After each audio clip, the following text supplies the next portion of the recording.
Hi friends, welcome to రేమచ్చ YouTube channel. Cricket ఫ్యాన్స్‌కి మాత్రమైతే అదిరిపోయే గుడ్ న్యూస్ వచ్చింది. మరోసారి అయితే దాయాదుల పోర్ అయితే చూడబోతున్నాము. అది దాయాదుల పోర్ ఎక్కడ జరుగుతుంది, ఏ టోర్నమెంట్‌లో జరగబోతుంది అనే విషయాల గురించి, అదేవిధంగా వీళ్ళిద్దరి మధ్య ఎన్ని మ్యాచ్‌లు జరగబోతున్నాయి, వీటన్నిటి గురించి పూర్తి డీటెయిల్ తెలుసుకునే ముందు మా ఛానల్ అయితే సబ్స్క్రైబ్ చేసుకోండి. పక్కన ఉన్న బెల్ ఐకాన్ మాత్రమైతే క్లిక్ చేసి పెట్టుకోండి. ఫర్దర్‌గా మేము వీడియోలు అప్లోడ్ చేసినా మీకు నోటిఫికేషన్ వస్తుంది. ఇప్పుడు ప్రజెంట్ మాత్రమైతే భారత్ అయినా, ఇండియా అయినా ఛాంపియన్ ట్రోఫీ 2025లో ఆడుతున్నాయి.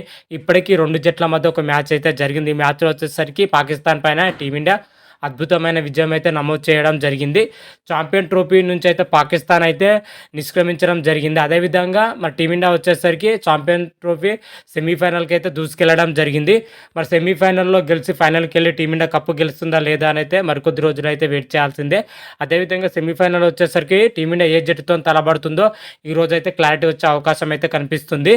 అయితే ఇది ఇలా ఉంటే మరోసారి వచ్చేసరికి దాయాదుల మధ్య పోరుకైతే మరో టోర్నమెంట్ అయితే సిద్ధమవుతుంది. అది ఏసియా టోర్నమెంట్ వచ్చేసరికి నవంబర్ సెకండ్ వీక్లో జరగబోతున్నట్లయితే ఏసియా కౌన్సిల్ వారు అయితే చెప్పడం జరిగింది. ఇందులో వచ్చేసరికి 8 దేశాలు అయితే పాల్గొనబోతున్నాయి. Bharat, Pakistan, Sri Lanka, Bangladesh, Afghanistan, Oman, UAE, Hong Kong దేశాలు అయితే ఈ ఆసియా టోర్నమెంట్లో అయితే పాల్గొనబోతున్నాయి. 8 జట్లు వచ్చేసరికి 2 గ్రూపులుగా అయితే డివైడ్ చేసే అవకాశం ఉంది. ముఖ్యంగా చూసుకుంటే భారత్, పాకిస్తాన్ వచ్చేసరికి ఒకే గ్రూప్లో ఉండే అవకాశం అయితే కనిపిస్తుంది. ఓవరాల్గా ఆసియా టోర్నమెంట్లో చూసుకుంటే టీమిండియా అయితే పాకిస్తాన్తో అయితే 3 మ్యాచ్లు ఆడే అవకాశం అయితే కనిపిస్తున్నాయి. ఒకటైతే గ్రూప్ దశ మ్యాచ్లు అని చెప్పుకోవచ్చు. అదేవిధంగా సూపర్ 8లో మరోసారి అయితే తలపడే అవకాశం అయితే కనిపిస్తున్నాయి. ఎందుకంటే సూపర్ 8లో వచ్చేసరికి గ్రూప్ ఏ నుంచి 2 జట్లు, గ్రూప్ బి నుంచి అయితే 2 జట్లు అయితే సూపర్ 8కి అర్హత సాధిస్తాయి. దీన్ని బట్టి చూస్తే ఏ గ్రూప్లో ఉన్న పాకిస్తాన్ అయినా కానీ, ఇండియా అని సూపర్ 4కి అయితే అర్హత సాధించే అవకాశం అయితే కనిపిస్తుంది.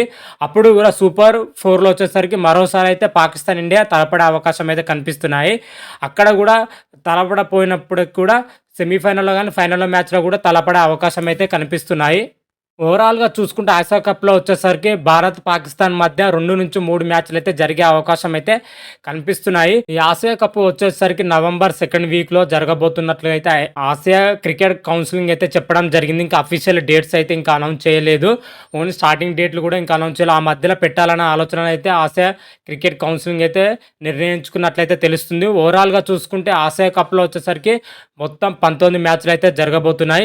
8 జట్లు అయితే పాల్గొనబోతున్నాయి. దాదాపు 4 వారాల పాటు అయితే టోర్నమెంట్ జరిగే అవకాశం అయితే కనిపిస్తున్నాయి. మరి చూద్దాం ఈ ఆసియా కప్లో పాకిస్తాన్, భారత్ మధ్య జరిగే మ్యాచ్ ఎప్పుడు ఉంటుంది, ఏ విధంగా ఉంటుంది, అదేవిధంగా ఆసియా కప్ షెడ్యూల్ ఏ విధంగా ఉండబోతుందని అయితే నెక్స్ట్ వీడియోలో క్లియర్ కట్గా అయితే తెలుసుకుందాం.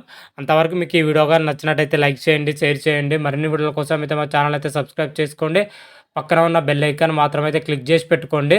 ఫర్దర్గా మీ వీడియోలో అప్లోడ్ చేసాం మీకు నోటిఫికేషన్ వస్తుంది. హర హర మహాదేవ్, శంభో శంకర. Thank you.